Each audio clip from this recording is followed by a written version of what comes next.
there is a quiet sound happening in the background of your life. It's the sound of a digital notification. A $20 charge here, a $15 subscription there. On their own, these numbers are small. They feel manageable.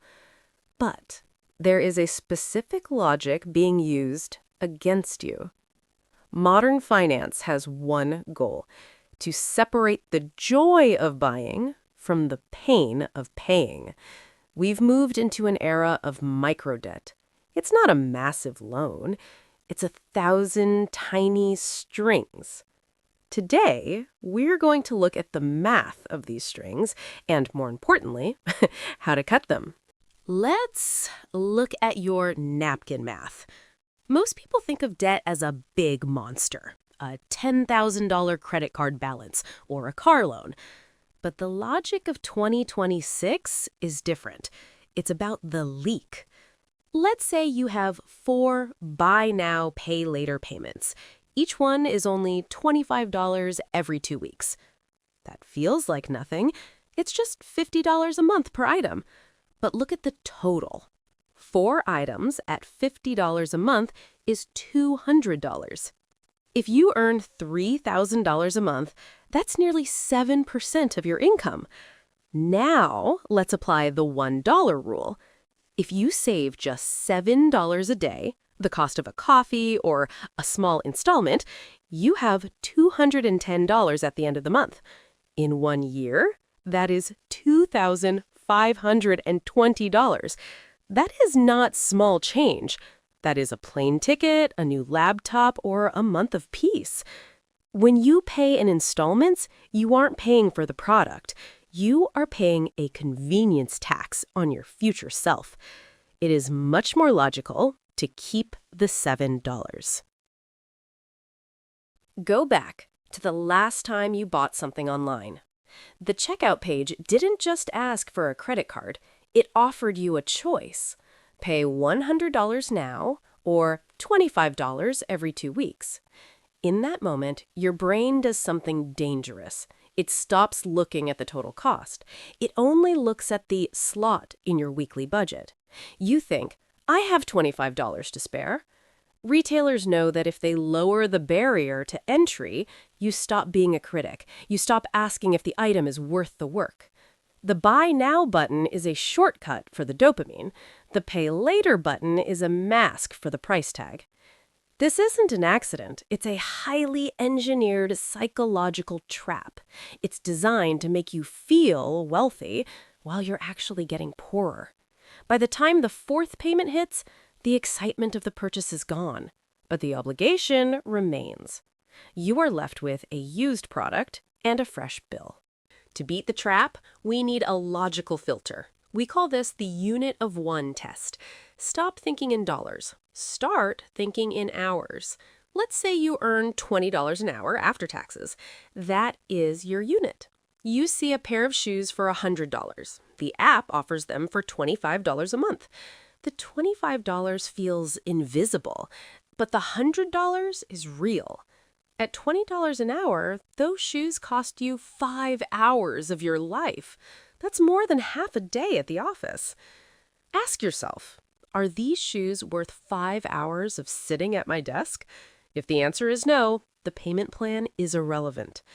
Now, look at your $3,000 monthly income again. That's 150 hours of work. If your small payments total $300 a month, you are working 15 hours every month just to pay for things you've already bought.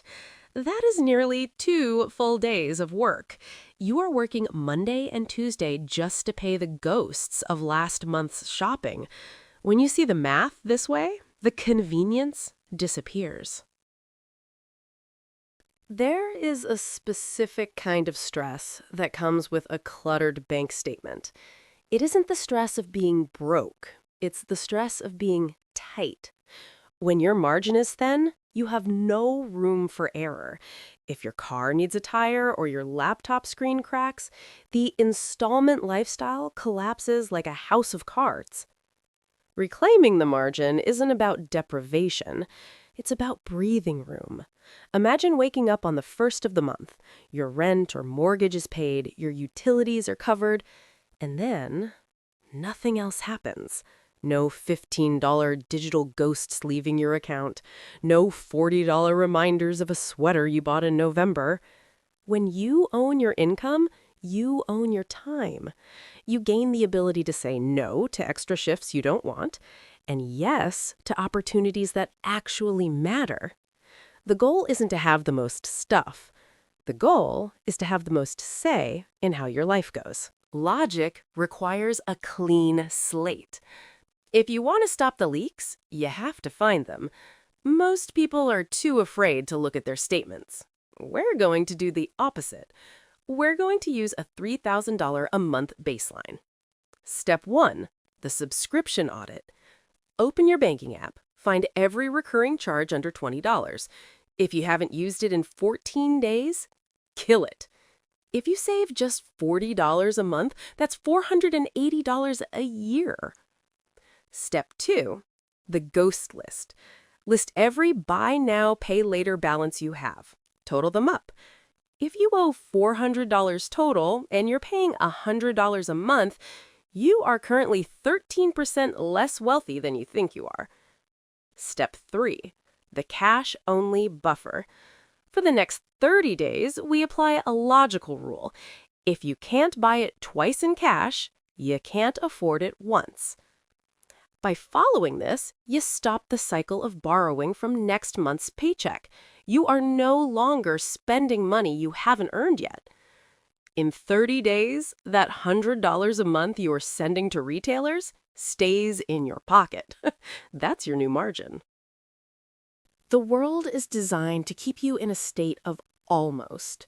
You almost have enough, you're almost ahead, but as long as your income is spoken for before it even hits your account, you aren't actually the one in charge.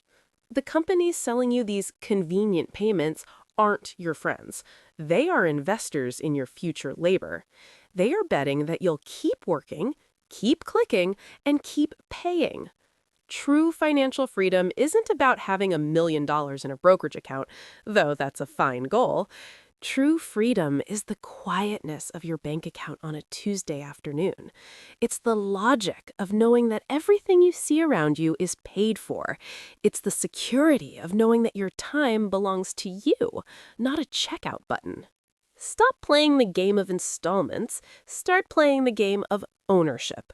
It's more logical, it's more practical, and it's a much better way to live.